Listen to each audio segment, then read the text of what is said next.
Hi, I'm Helena, and I'm going to talk today about clients who may have difficulties during therapy sessions. One of the reasons clients sometimes have difficulties is their fear of accessing uncomfortable emotions or memories. And to help with this, we can use a technique called containment. Now, containment isn't about avoidance. Avoidance is when we run away from something and we don't tackle it or deal with it, or we may cover it up with something else. But containment is we can help with a client who comes with a sense of overwhelming feelings.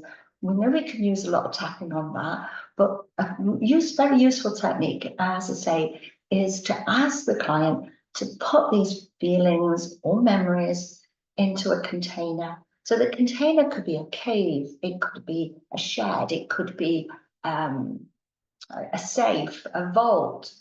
It could be digging underground. It doesn't matter what it is. A secure box, a filing cabinet. It doesn't really matter. Let the client choose the container that they're going to store these things in.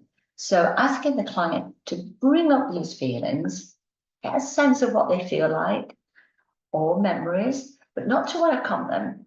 But as soon as they bring them up, is to store them, file them away, or store them in this safe or this container. Give them a few minutes to do that in their own time, and then make sure that this place is completely locked away and it's secure, because these are only going to be accessed as and when we feel the client is able to work with them. So we can just put them away for now. And then during the therapy session, we can say, how do you feel now about going into this filing cabinet or this vault or this cave or wherever it is, and taking out one of those memories, and we can work on that today. A lot of clients find a real huge sense of relief when they even put them away, because they're holding on to these feelings, they're holding on to these memories. They don't feel that they can do anything with them except keep them, and they're avoiding them at the same time. And that can cause a lot of drain of energy in the body. So it affects them both mentally and physically. So that's one technique. Another technique you can use to help clients with memories, of course, or uncomfortable emotions or beliefs, is to write them down. Write what they are, and then get them to imagine writing them on this piece of paper, screwing it up into a little ball, and then throwing it into the waste paper bin. I have a lot of clients I find like that one too. So there are different ways of helping clients manage these feelings and identifying those things that don't serve them well or not any useful purpose they no longer require. And then using some of the tapping for any of the fears about doing that. So if they fail, say, I've got a fear of putting that in the bin, I've got a fear of putting that into the vault or whatever, then use some tapping techniques on that fear, which would be great.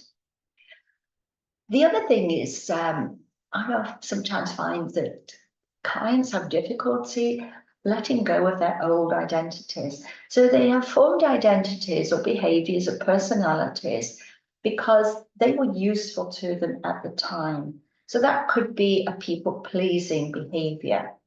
And letting go of that people-pleasing behavior may leave them with a sense of, well, who will I be if I'm not this person? What will I be? Will people still like me if I'm not this people-pleasing person? So again, in that instance, help the client with that, because they may not always recognize what's going on, but we can say to them, how do you feel about letting that part of your identity go right now? And if that's difficult for them, again, use some tapping on that difficulty, that resistance that's coming up. It's also helpful to use obviously the mindfulness techniques, asking clients to keep with that feeling if they can, hold on to it and to notice what's going on, and then ask them how they would like to deal with it.